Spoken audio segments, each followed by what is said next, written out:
Hey guys, in today's video, we're going to be learning about a type of pawn that's called backwards pawn. And might be saying to me that, well, wait, does a pawn even move backward? The answer to that question is no. Pawns can never and never will move backward. But a backward pawn is basically a pawn that's a weakness in your pawn structure.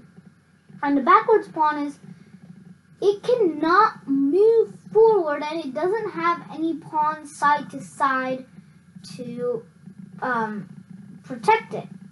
It doesn't have only any pawns to protect it. And if it moves forward, it will be captured, and if it can't be moved forward, then it obviously means it has been blocked. So I'm going to show you a very funny variation that I just made up from the Sicilian, and I'll show you in this silly 13-move variation what a backward pawn is. So let's get started. And don't forget to subscribe, like, share, and comment down below, because I would love to hear your feedback. And also, don't forget to click the notification bell so you don't miss any of my videos. Now let's get started for real. Okay. E4, C5 Sicilian, C4. And now after E5, Knight F3, this is a very similar pawn structure. But these two, don't you notice how they are backward? You'll see now. Okay, D6. Now this has become backwards pawn, because it has advanced from the home row, which basically means this for black and this for white. So it has advanced from the home row. But now, as you can see, backward pawns tend to look a little weird. They don't have any buddies on the side. They just don't. All the other pawns are advanced, but this pawn is backwards. That's why we call it a backwards pawn. And notice it never be supported by any pawns unless it somehow does this. And somehow becomes an advanced pawn, and then these two are still not backwards pawn, because let's say this pawn was here, this pawn could come in and this pawn, and that would be a pretty fortified pyramid structure, like all the way from here to here. So, but notice how but another factor in backward pawn is it cannot move forward, because I will just simply grab a free piece. So let's move on. Okay, simple development. Now we create our own backward pawn, because, well, really we need to develop our bishops, right? Okay, now knight f6. Now we pin. He unpins.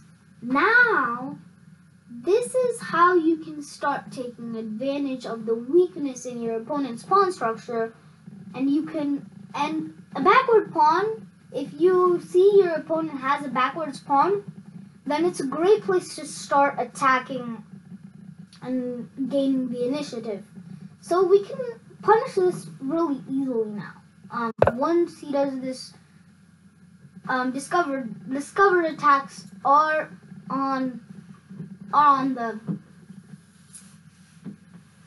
the air, but it's kind of too late. Now we punish this bishop that is the only guarder, and this bishop moving here, interfering with the guarding of this pawn from the queen also. Now this backwards pawn has only one defender. It's this bishop. How do we get rid of it? We'll do this. Now black should take, but that creates another backwards pawn, and also creates double pawns. So it really affects your pawn structure. But the right side is, and also a downside is you can't really castle, because on this side, because this file is open wide, But as I said, this file is open wide, so this rook can acquire it. But you can't really castle on the queen side. I mean, you could.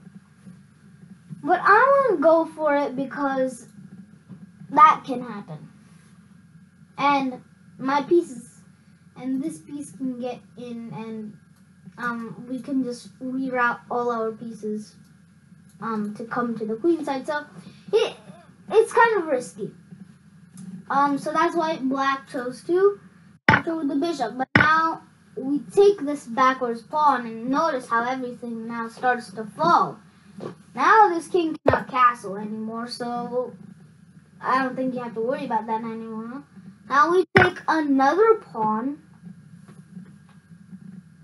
and now black can try to do this because he doesn't want to do this because his queen is under attack. So yeah, so this is the plan. Once this knight moves somewhere, the queen will come over here and pick up this b2 pawn, and get in a very dangerous position, and it wouldn't be much of a poison pawn because it is, I mean, you can just come back and stuff. So yeah, but we don't care. We just take this pawn, and now if black foolishly does this, then we take the bishop. Once this happens, then we seriously affect his pawn structure. And without this pawn, we're still up some pawns, and we're up a bishop. We're up a minor piece, so yeah, and we've ruined their pawn structure, and we've made their king not have the right to castle. So all in all, it's good for us. So after queen b6, we can just do a trade, because when you're up in material, trade. That's a principle. Queen takes d7. Now we just don't allow any of this nonsense on the b pawn to happen. And we're up 2 pawns. Yeah, now this pawn is a passer. Yeah, this pawn is a passer, and I mean, now white center is better, and even though this bishop has not been taking part in the game, we can just simply castle short, and then just continue playing the game. Okay, now that was very long. So let's look at 3 more examples. So, and I'll go through them very quickly. So, first example is this, and now I want you to tell me what the backward pawn is in this position. Pause your video, and you don't have to pause if you don't want to, but I recommend doing it and trying to find the backward pawn in this position. So I'm going to give you 5 seconds. 5, 4, 3, 2, 1. Okay. The answer is this pawn is the backwards pawn. There are no pawns here. Nothing around this buddy. A backwards pawn doesn't have... Backwards pawn doesn't have any neighbors beside it. That's what makes a backwards pawn. Notice if this happens, then we can just simply take. So it's a backwards pawn, and it's off his home row. So it's white's to move, and I'd recommend doing queen to c2. Now only move is knight to e7. Now what we do is knight to b4. And if black tries to get rid of one attacker by trading, then it won't really work out, because he'll also lose a defender himself. After this, the rook is forced back somewhere. So after rook d to d8, we simply win a pawn. And then this battery is super devastating. So he'll probably trade. I mean, well, actually, yeah, he can do that. And we'll actually merge a pawn, and this is under a threat. This is a threat. Because after this, then again, this battery will literally tear down. So let's move on to the next example. This position, the backwards pawn in this position is here. Now how can we start attacking this pawn? Well, it's already under some attack. I mean, he can't really, in a good way, save it. But now, instead of doing that, I mean, that's practically probably his only